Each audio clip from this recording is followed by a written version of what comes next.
Hi hello, പ്രീതാസ് വേൾഡിലേക്ക് സ്വാഗതം. എല്ലാവരും സുഖമായിരിക്കുന്നു എന്ന് കരുതുന്നു. ഒന്ന് പുറത്തൊക്കെ പോയി ഇങ്ങനെ വന്നതാണ് കേട്ടോ. നല്ല ക്ഷീണമുണ്ട്. ഒന്ന് രണ്ട് കാര്യങ്ങൾക്കായിട്ട് പോയതാണ്. ബാങ്കിലൊക്കെ ഒന്ന് പോകണമായിരുന്നു.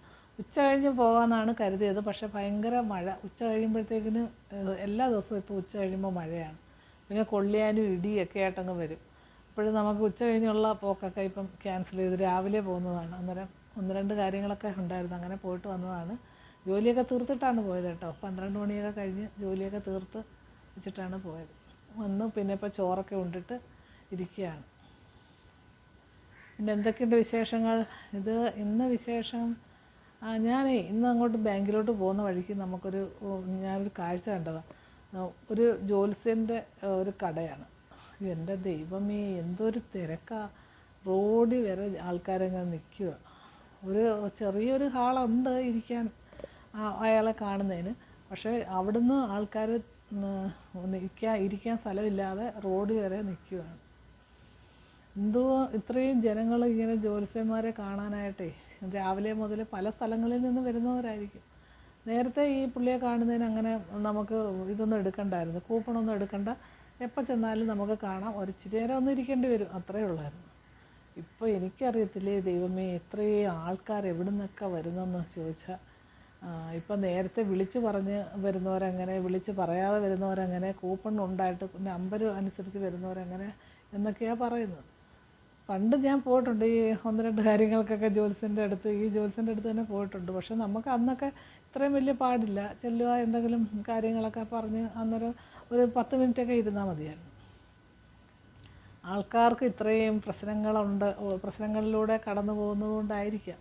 പിന്നെ ഈ ജ്യോത്സ്യൻ്റെ അടുത്ത് പോയാൽ എന്താ ഇതങ്ങ് എനിക്ക് ഇതൊക്കെ സാധിക്കുമെന്ന് ചോദിച്ചാൽ എനിക്ക് അത്ര വലിയ വിശ്വാസമൊന്നുമില്ല. കാരണം ഞാൻ ആദ്യം കുറച്ച് കാലം മുമ്പ് കുറേ കാര്യങ്ങൾക്ക് പോയിട്ടൊന്നും വലിയ ഒരു ഗുണവും ഉണ്ടായിട്ടില്ല. ഞാൻ പോയത് ഒരു കാര്യവും സാധിച്ചിട്ടുമില്ല. അതാ രസം.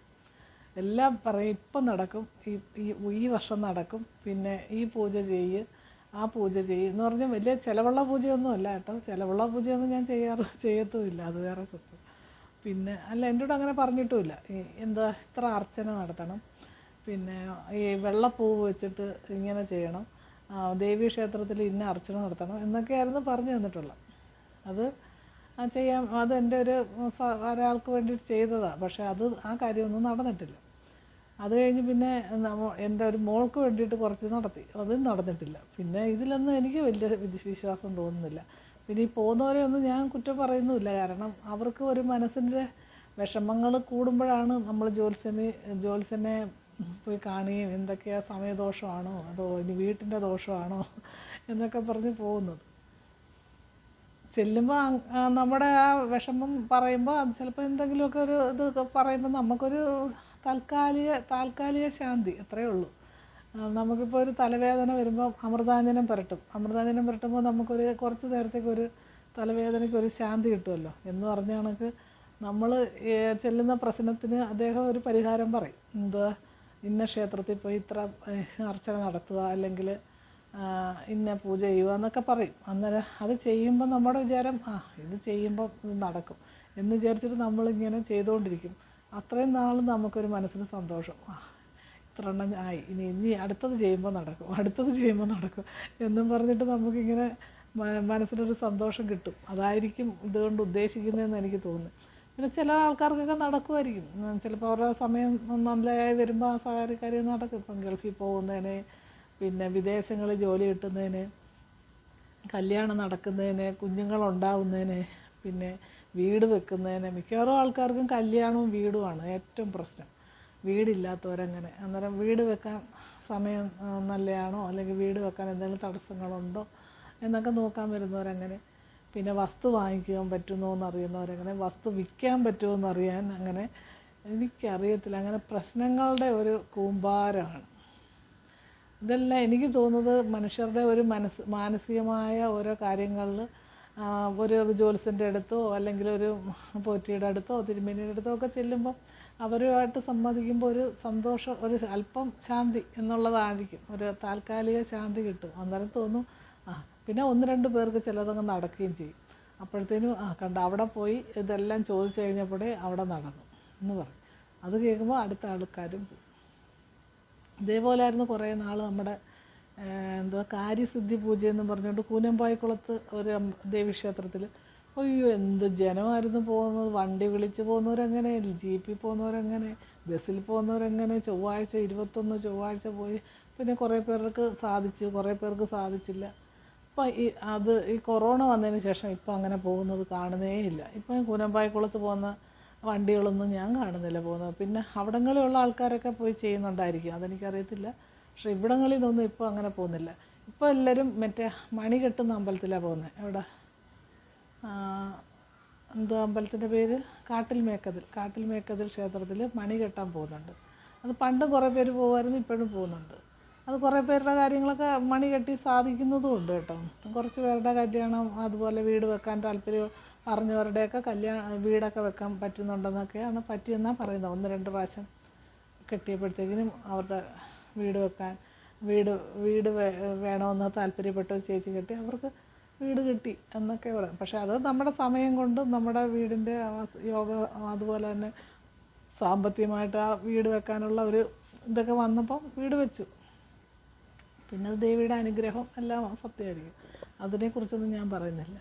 അതേപോലെയാണ് ഇപ്പോൾ ഈ ജ്യോത്സ്യന്മാരുടെ ഇന്ന് ഞാൻ അതിലേ പോയപ്പോൾ എൻ്റെ ദൈവമേ എന്ത് ജനം, ഇത്രയും പേരെ അയാൾ നോക്കി കഴിയുമ്പോൾ ഇത്ര സമയം എടുക്കുമെന്നാണ് ഞാൻ ആലോചിക്കുന്നത്. ഈ കബഡി ഇങ്ങനെ വെച്ച് നോക്കുക ചെയ്യുന്നത്. അങ്ങേർക്ക് ആഹാരം പോലും കഴിക്കാൻ പോകാൻ പറ്റുമെന്ന് തോന്നുന്നില്ല, അത്രയ്ക്ക് ആളുണ്ട്. ഇത്രയും പേർക്ക് എപ്പം നോക്കി ഇതിൻ്റെ ഫലം പറഞ്ഞു വിടുമെന്ന് ചോദിച്ചാൽ എനിക്കറിയത്തില്ല. പിന്നെ ഈ വലിയ പൂജകളൊന്നും നടത്തിയാലൊന്നും ഒരു കാര്യവും നടക്കുമെന്ന് എനിക്ക് തോന്നുന്നില്ല. നമ്മുടെ മാനസികമായിട്ടുള്ള ഒരു മാനസികമായിട്ടുള്ള സമയവും പോവും, പിന്നെ പൈസയും പോകുമെന്നല്ലാതെ ഈ വലിയ പൂജകളൊന്നും നടത്തി ആരും കബളിപ്പിക്കപ്പെടാൻ ഇടവരുത്തരുതെന്നാണ് എനിക്ക് പറയാനുള്ളത്. പിന്നെ ചെറിയ വല്ല പൂജകളൊക്കെ പറയുകയാണെങ്കിൽ അത് ചെയ്ത് അത്രയും നാൾ നമുക്കൊരു സന്തോഷം മനസ്സിന് കിട്ടും. അതൊക്കെയുള്ളൂ. അതൊക്കെ ദൈവം ഓരോരുത്തർക്കും ഓരോ കാര്യങ്ങൾ എഴുതിയിട്ടുണ്ട്, അതേപോലെയൊക്കെ നടക്കുകയുള്ളൂ. ഇനി അപ്പോൾ അതിന് വേണ്ടിയിട്ട് നമ്മൾ കിടന്ന് ബഹളം ഉണ്ടാക്കിയിട്ടോ അല്ലെങ്കിൽ ഇതുപോലെ പൂജകൾ മന്ത്രങ്ങളും ഒക്കെ നടത്തിയിട്ടൊന്നും കാര്യമില്ല. എല്ലാവർക്കും ഓരോ കാര്യങ്ങൾ ഭഗവാൻ പറഞ്ഞിട്ടുണ്ട്. കല്യാണം കഴിക്കാൻ പറഞ്ഞിട്ടുള്ളവർ കല്യാണം കഴിക്കും, ഇന്ന ആളെ കല്യാണം കഴിക്കാൻ തീരുമാനിച്ചിട്ടുള്ളവർ ആ ആളെ കല്യാണം കഴിക്കാൻ പറ്റുള്ളൂ. അതൊന്നും ഇനിയിപ്പം മാറ്റാൻ പറ്റുന്ന ഇതല്ല. പിന്നെ വീട് വെക്കുന്നവർക്ക് ഓരോരുത്തർക്കും ഓരോ സമയമുണ്ട്, ആ സമയത്ത് വീട് വെക്കും. അല്ലെങ്കിൽ വീട് വെക്കാൻ യോഗം ഇല്ലെങ്കിൽ അത് നടക്കത്തില്ല, അത്രയൊക്കെ ഉള്ളൂ. പിന്നെ ജ്യോത്സ്യന്മാരെ കണ്ട് അവർക്ക് പൈസ വെറുതെ കൊടുത്ത് അവർ പറയുന്ന പൂജയെല്ലാം കൂടെ ചെയ്ത് നമ്മൾ സാമ്പത്തികമായിട്ട് ആകപ്പാടെ കുളം തോണ്ടാന്നല്ലാതെ അതിലൊന്നും ഒരു കാര്യമില്ല. ഞാൻ ഒരു പ്രാവശ്യം ഒരു കാര്യത്തിന് വേണ്ടിയിട്ട് കുറേ പ്രാവശ്യം ഇതുപോലെ ഓരോരോ വഴിപാടുകൾ നടത്തിയതാണ്. പക്ഷേ ആ കാര്യം ഇതുവരെ കണ്ടിട്ടില്ല, അതിന് നടക്കാനും പോകുന്നില്ല. പിന്നെ ചില കാര്യങ്ങളെന്ന് പറഞ്ഞാൽ ഞാൻ ജ്യോത്സ്യനെ കണ്ട കാര്യങ്ങളൊന്നും നടന്നിട്ടില്ല കേട്ടോ. പക്ഷേ അന്നൊന്നും ഇത്രയും തിരക്കില്ലായിരുന്നു. പിന്നെ ഞാനങ്ങ് നിർത്തി, ആ പരിപാടിയെ നിർത്തി. പിന്നെ ഇപ്പോൾ ഒരു ജ്യോത്സ്യന്മാരെയും കാണാൻ പോകത്തില്ല, ഒന്നിനും പോകത്തില്ല. പണ്ട് എനിക്കും തോന്നി അതൊക്കെ ചെയ്യുമ്പോൾ നടക്കുമായിരിക്കും എന്ന് വിചാരിച്ചിട്ട് ഞാനും ഇങ്ങനെ പോയിട്ടുണ്ട്. അതുപോലുള്ള ആൾക്കാരായിരിക്കും കേട്ടോ. കുറച്ച് പൂജകളൊക്കെ ചെയ്യുമ്പോൾ നടക്കാതെ വരുമ്പോൾ പിന്നെ അവരെ അങ്ങ് നിർത്തും. അപ്പോൾ പുതിയ ആൾക്കാരും വരും. വിദ്യാഭ്യാസം ഉണ്ടെന്നും പറഞ്ഞിട്ട് കാര്യമില്ലല്ലോ, വിശ്വാസങ്ങൾ കൂടിപ്പോയാൽ എന്ത് ചെയ്യാൻ പറ്റും. ഇതിലൊന്നും വലുതായിട്ട് അമിതമായിട്ട് ആരും വിശ്വസിക്കാതിരിക്കുകയാണ് നല്ലത്. എൻ്റെ അനുഭവത്തിൽ ഇപ്പം തോന്നുന്നത് ഇതിലൊന്ന് ഇങ്ങനെ കൊണ്ട് ജ്യോത്സ്യന്മാർ കാണിച്ചിട്ട്, അതുപോലെ കല്യാണത്തിന് 10 പൊരുത്തം ഈ ജ്യോത്സ്യന്മാർ കുറിച്ച് കൊടുക്കും. 10 പൊരുത്തം ഉള്ള ഒരുപാട് കല്യാണങ്ങൾ എത്ര എണ്ണം ഡൈവേഴ്സായി പോയിട്ടുണ്ട്. അതേസമയം ഒരു പൊരുത്തവും നോക്കാതെ കല്യാണം കഴിക്കുന്ന എത്രയോ പേര് ഇപ്പോഴും നല്ല സന്തോഷത്തോടു കൂടി ജീവിക്കുന്നുണ്ട്. 10 പൊരുത്തവും നോക്കിയിട്ട് ഈ ഭാര്യയും ഭർത്താവായിട്ട് യാതൊരു ചർച്ചയില്ലാത്ത കാര്യങ്ങളുമുണ്ട്. അതെല്ലാം പിന്നെ കുടുംബജീവിതമാകുമ്പോൾ അഡ്ജസ്റ്റ്മെൻറ്റിലൂടെ കടന്നു പോകാൻ പറ്റുള്ളൂ. എനിക്കുള്ള തന്നെ ഞങ്ങളുടെ 2 പേരുടെയും കൂടെ ജാതകം നോക്കിയിട്ട് എത്ര 9 പൊരുത്തവും ഒരു മധ്യമം ഉണ്ടെന്നൊക്കെയാണ് അന്നത്തെ ഇതിൽ എഴുതി വെച്ചേക്കുന്നത്. ഇവിടെ ഇത് പണ്ട് നോക്കിയതിൻ്റെ ഇവിടെ ഇന്നാൾ ഇവിടെ ഏതോ ബുക്കിലിരിക്കുന്ന ഞാൻ കണ്ട്. ഞാൻ എപ്പോഴും ആലോചിക്കും, ദൈവമേ ഇത് ചുമ്മാതെ നോക്കി, ഞങ്ങളുടെ അമ്മ ഒരു ചർച്ചയില്ല. ഞാൻ പറയുന്നത് ഒന്നുമല്ല ചേട്ടൻ്റെ ഇഷ്ടങ്ങളൊന്നുമല്ല എൻ്റെ ഇഷ്ടം. പിന്നെ ഞങ്ങളിങ്ങനെ അഡ്ജസ്റ്റ് ചെയ്ത് പോയി. ഇത്രയും വർഷം 34 വർഷമായി കല്യാണം കഴിഞ്ഞിട്ട് ഇങ്ങനെ ജീവിക്കുന്നതല്ലാതെ ഈ ജ്യോത്സ്യന്മാരെല്ലാം കൂടെ പറഞ്ഞത് വെച്ച് നോക്കാമെങ്കിൽ ഞങ്ങൾക്ക് 2 പേർക്കും ഒരേ ഇഷ്ടമായിരിക്കും. എല്ലാ കാര്യത്തിലും ഞങ്ങൾക്ക് രണ്ട് ഇഷ്ടങ്ങളാണ്. അന്നേരം അതിലൊന്നും കാര്യമില്ലെന്നാണ് ഞാൻ പറയുന്നത്. പിന്നെ ഇത് കുടുംബജീവിതത്തിൽ നമ്മൾ ഒരാളുടെ ഇഷ്ടം മറ്റൊരാൾക്ക് ഇഷ്ടം അല്ലെങ്കിലും അതൊരു അഡ്ജസ്റ്റ്മെൻറ്റിൽ ഇങ്ങനെ പോയി അങ്ങനെ പോകാനേ പറ്റുള്ളൂ. അല്ലാതെ ഇനി ജോത്സ്യനല്ല ആരും എന്ന് പറഞ്ഞിട്ടും കുടുംബജീവിതമൊന്നും നേരായ വഴിക്ക് പോകത്തില്ല. പിന്നെ ഈ ചൊവ്വാദോഷമെന്നും പറഞ്ഞുകൊണ്ട് കുറേ പിള്ളേരുടെ ഭാവി കളയാൻ വേണ്ടിയിട്ട് എന്താ അഷ്ടമത്തിൽ ചൊവ്വയുണ്ട്, അതിനകത്തുള്ള ചൊവ്വയുള്ള പയ്യനെ കൊണ്ട് തന്നെ കെട്ടിക്കണം, അല്ലെങ്കിൽ എന്തോന്ന് രാഹു അങ്ങനെ നിൽക്കുന്നു എന്നൊക്കെ പറഞ്ഞിട്ട് കുറേ ജ്യോത്സ്യന്മാർ പറയും. അതിലൊന്നും ഒരു കാര്യമില്ല. ഈ അഷ്ടമത്തിൽ ചൊവ്വയൊക്കെ കൊണ്ട് മരണപ്പൊരുത്തമെന്ന് പറഞ്ഞ ആൾക്കാരൊക്കെ ഇപ്പം നല്ല അടിപൊളിയായിട്ടാണ് ജീവിക്കുന്നത്. അതേസമയം ഇതിലൊന്ന് ഭയങ്കര പൊരുത്തമെന്നും പറഞ്ഞ് കല്യാണം കഴിപ്പിച്ച് അച്ഛനും അമ്മയും കൂടെ വിട്ടവരുടെയൊക്കെ എത്രയോ പേര് ഡൈവോഴ്സായി പോകും. അതിലൊന്നും കാര്യമില്ല. മാനസികമായ പൊരുത്തമാണ് ഏറ്റവും വലിയ പൊരുത്തം. പിന്നെ കല്യാണം കഴിഞ്ഞ് കഴിഞ്ഞാൽ രണ്ടുപേരും കൂടെ അഡ്ജസ്റ്റ്മെൻറ്റിൽ ഒരു വിട്ടുവീഴ്ച മനോഭാവം ഉണ്ടെങ്കിൽ മാത്രമേ ദാമ്പത്യ ജീവിതമൊക്കെ നന്നായി പോവുകയുള്ളൂ. അല്ലാതെ ജ്യോത്സ്യന്മാർ 10 പൊരുത്തമൊന്നും എഴുതി വെച്ചിട്ടൊന്നും ഒരു കാര്യമില്ലെന്നാണ് എൻ്റെ അനുഭവം. അതുകൊണ്ട് പിന്നെ ഈ ജ്യോത്സ്യനെ കണ്ടു പറയുമ്പോൾ ചിലതൊക്കെ അങ്ങ് നടക്കും കേട്ടോ. അന്നേരം ആ സമയമാകുമ്പോൾ ആയിരിക്കും ചെന്ന് ജ്യോത്സ്യനെ കാണുന്നത്. അപ്പോഴത്തേനും പറയും ചേച്ചി, ഇപ്പം ഞാൻ തന്നെ ഇത് പറയുന്നത് കേൾക്കുന്ന ചില ആൾക്കാർ പറയും ചേച്ചിക്ക് അങ്ങനെ പറയാം, ഞങ്ങൾ പോയി എത്രയോ ജ്യോത്സ്യന്മാരെ കണ്ടു, അവർ പറഞ്ഞ് അതേപോലെ നടന്നു എന്ന് പറയുന്ന ആൾക്കാർ കാണും. എൻ്റെ അനുഭവമാണ് ഞാൻ പറഞ്ഞത്. എനിക്ക് നടന്നില്ല, അത് വേറെ കാര്യം. പിന്നെ ഇനിയിപ്പം മോളുടെ കല്യാണമുണ്ട്, മോൻ്റെ കല്യാണമുണ്ട്, എല്ലാവരും കല്യാണം കഴിക്കാറായി നിൽക്കുക.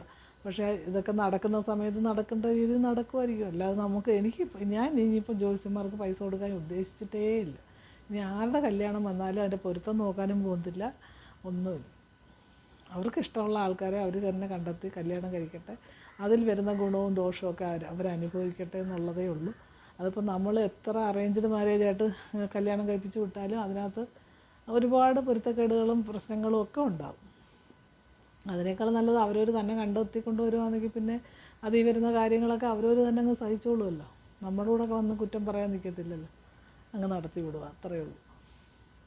പിന്നെ ഒരുപാട് ജ്യോത്സ്യനിലും കബഡി നിരത്തുന്നതിലൊന്നും നമ്മൾ അഡിക്റ്റ് ആവരുതെന്നാണ് എനിക്ക് പറയാനുള്ളത്. അതൊക്കെ ഒരു പരിധി വരെ നമുക്കൊരു ആശ്വാസം എന്നല്ലാതെ ശാശ്വതമായ ഒരു പരിഹാരത്തിന് ഒരു ജ്യോത്സ്യന്മാർക്കും പറ്റത്തില്ല. അത് ഓരോരുത്തർക്കും ദൈവവിശ്വാസം വേണം. ദൈവവിശ്വാസം ഇല്ലാത്ത ആൾക്കാർ കാണും ഇതിനകത്ത്. എന്നാലും ഞാൻ പറയാം, ദൈവവിശ്വാസം വേണം. അത് നമുക്ക് എന്നാൽ ചോദിക്കും ദൈവത്തെ കണ്ടിട്ടുണ്ടോയെന്ന്. ഇല്ല. അത് നമുക്കൊരു പോസിറ്റീവ് എനർജി എന്നോ എന്തെങ്കിലും പറയാം. ഒരു മനസ്സിനൊരു ധൈര്യം തരുന്നത് അത് എന്ന് വെച്ചാൽ നമുക്ക് ഇപ്പം എന്നാൽ ചോദിക്കുക എല്ലാ കാര്യങ്ങളും ദൈവത്തിനോട് പറഞ്ഞാൽ നടക്കും. ഇല്ലേ, ദൈവത്തിനോട് പറഞ്ഞാലും നടക്കത്തില്ല. നമുക്ക് ദൈവം എന്തൊക്കെയാണ് തീരുമാനിച്ചേക്കുന്നത്, നമ്മുടെ തലയിൽ എന്തൊക്കെയാണ് എഴുതിയേക്കുന്നത്, അതേപോലെ നടക്കത്തുള്ളൂ.